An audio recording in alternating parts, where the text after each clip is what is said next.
राधे राधे, जय श्री कृष्णा, जय श्री कृष्णा। कैसे हैं आप सभी लोग? मस्त होंगे, स्वस्थ होंगे। तो चलिए आज हम आपको सुनाते हैं दुर्गा सप्तशती का 11वां अध्याय। अगर आपको अच्छा लगे तो प्लीज लाइक करें, कमेंट करें और शेयर करें।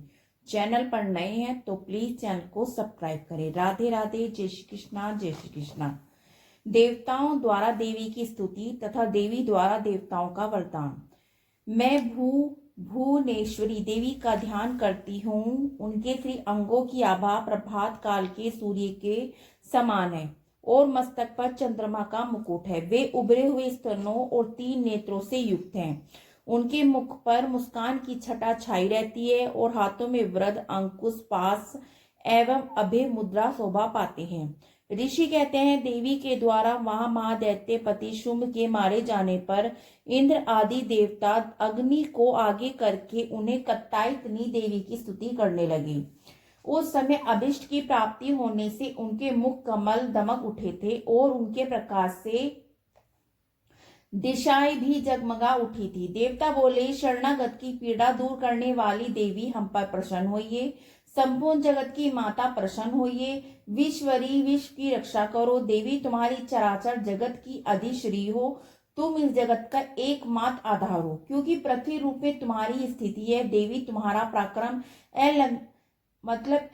अलंघनीय यानी पराक्रम को नष्ट नहीं करने वाला है कोई। तुम ही जल रूप में स्थित होकर संपूर्ण जगत को तृप्त करती हो। तुम अनंत बल संपन्न वैष्णवी शक्ति हो।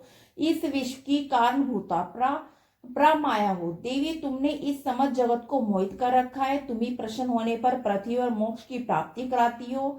देवी संपूर्ण विद्याएं तुम्हारे ही विभिन्न स्वरूप हैं। जगत में जितनी भी स्त्रियां हैं वे सब तुम्हारी मूर्तियां हैं। जगदम्बा एकमात्र तुमने इस विश्व को व्यक्त कर रखा है। तुम्हारी ख्याति, तुम्हारी स्तुति क्या हो सकती है? तुम तो सत्वन करने योग्य पदार्थों से भी परे एवं परावानी हो। जब तुम सर्वव्यापा देवी स्वर्ग तथा मोक्ष प्रदान करने वाली हो तब इसी रूप में तुम्हारी स्तुति हो गई। तुम्हारी स्तुति के लिए इससे अच्छी युक्तियां और क्या हो सकती हैं?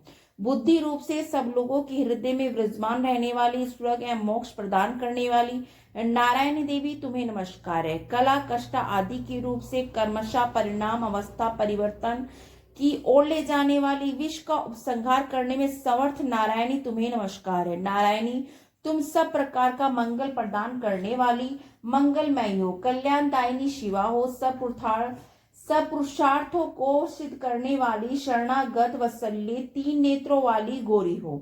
तुम्हें नमस्कार है। तुम सृष्टि पालन संहार की शक्तिभूता सनातनी देवी, गुणों का आधार, सर्वगुण में हो। नारायणी तुम्हें नमस्कार है।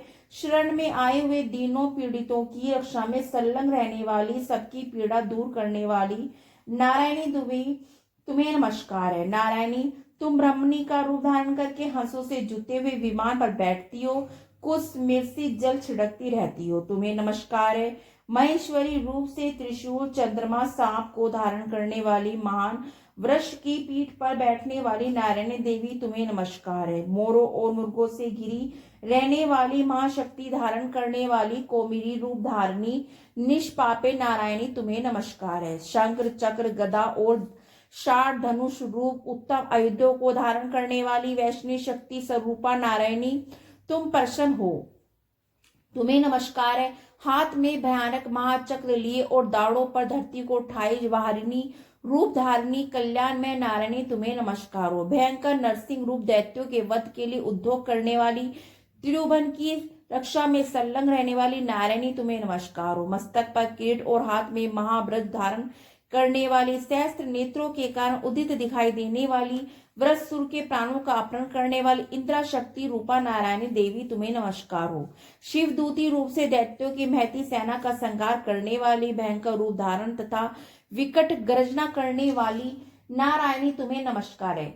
दाढ़ों के कारण विकराल मुख वाली, मुंडमाला से विभूषित मुंडमर्दनी चामुंडा रूपा नारायणी तुम्हें नमस्कार है। लक्ष्मी, लज्जा, महाविद्या, श्रद्धा, पुष्टि, शब्दा, दुआ, महारात्रि, माँ अवधि, विद्या रूपा नारायणी तुम्हें नमस्कार है। मेघा, सरस्वती, वरा, श्रेष्ठा, भूति, ऐश्वर्य रूप भ्रमरी, भूरे रंग की अथा पार्वती, तामसी, महाकाली, नियति, संयम प्रायण तथा ईशा सबकी अधिश्री रूपिणी नारायणी तुम्हें नमस्कार है। सर्वस्वरूपा, सर्वसरी तथा सब प्रकार की शक्तियों से संपन्न दिव्य रूपा दुर्गा देवी सब भयों से हमारी रक्षा कीजिए।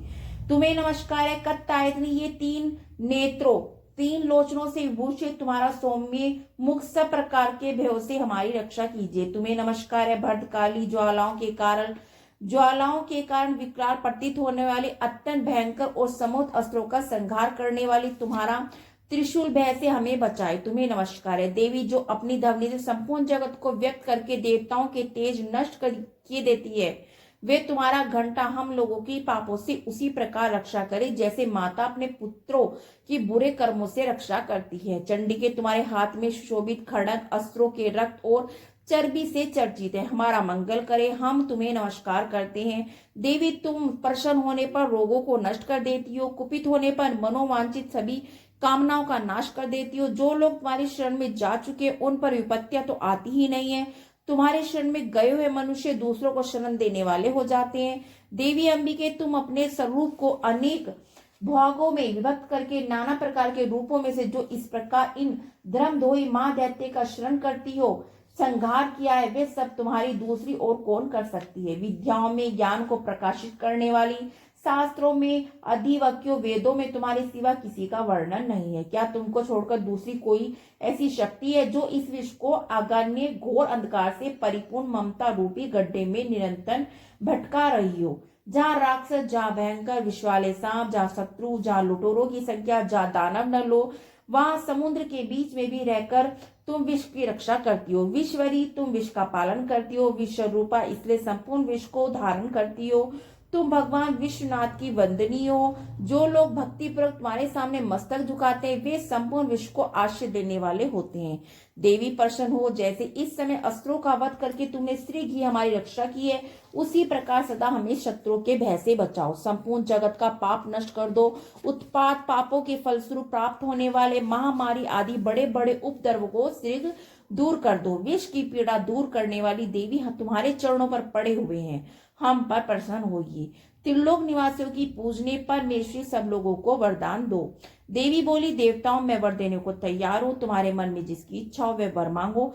संसार के लिए उस उपकार को मैं वर अवश्य दूंगी। देवता बोले, सर्वसरी तुम इस प्रकार तीनों लोगों की समस्त बाधाओं को शांत करो और हमारे शत्रुओं का नाश करती रहो। देवी बोली, देवताओं वे वक्त मंत्र के 28वें युग में शुभ और निशुभ नामक 2 अन्य महादैत्य उत्पन्न होंगे। तब मैं नंद गोप के घर में उनकी पत्नी यशोदा के गर्भ से अवतीर्ण हो विंध्याचल में जाकर रहूंगी और उक्त दोनों अस्त्रों का नाश करूंगी। फिर अत्यंत भयंकर रूप से पृथ्वी पर अवतार ले मैं प्रचित नाम वाले दानवों का वध करूंगी। उन भयंकर महादैत्यों का भस्म करते समय मेरे दांत अनार के फूल की भांति लाल हो जाएंगे। तब स्वर्ग में देवताओं, मृत्यु लोक में मनुष्य मेरी स्तुति करते हुए मुझे रक्तदंतिता कहेंगे।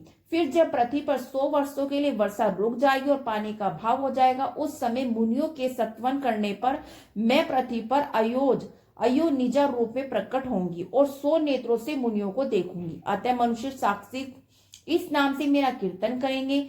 देवताओं, उस समय मैं अपने शरीर से उत्पन्न हुए शाकों द्वारा समस्त संसार का भरण पोषण करूंगी। जब तक वर्षा नहीं होगी तब तक मैं शाक उनके प्राणों की रक्षा करूंगी। ऐसा करने के कारण पृथ्वी पर शाकुंभरी के नाम से मेरी ख्याति होगी। उसी अवतार में मैं दुर्गम नामक महादैत्य का वध भी करूंगी। इससे मेरा नाम दुर्गा देवी के रूप से प्रसिद्ध होगा। फिर मैं जब भीम रूप धारण करके मुनियों की रक्षा के लिए हिमालय पर रहने वाले राक्षसों का भस्म करूंगी, उस समय सब मुनि भक्ति से नम मस्तक होकर मेरी स्तुति करेंगे। जब मेरा नाम भीमा देवी के रूप से विख्यात होगा, जब अरुण नामक दैत्य तीनों लोक में भारी उपद्रव मचाएंगे, तब मैं तीनों लोगों का हित करने के लिए 6 पैरों वाली असंख्य भंवरों का रूप धारण करके उस महादैत्य का वध करूंगी। उस समय लोग मुझे भंवरी के नाम से चारों ओर में स्तुति करेंगे। इस प्रकार जब जब संसार में दानवी बाधा उपस्थित होगी तब तब मैं अवतार लेकर शत्रुओं का संहार करती रहूंगी। इस प्रकार श्री मार्कंडे पुराण में स्वर्ण मंत्र की कथा के अंतर्गत देवी महात्मा में देवी स्तुति नामक 11वां अध्याय पूरा हुआ। राधे राधे। जय श्री कृष्णा, जय श्री कृष्णा, जय माता दी।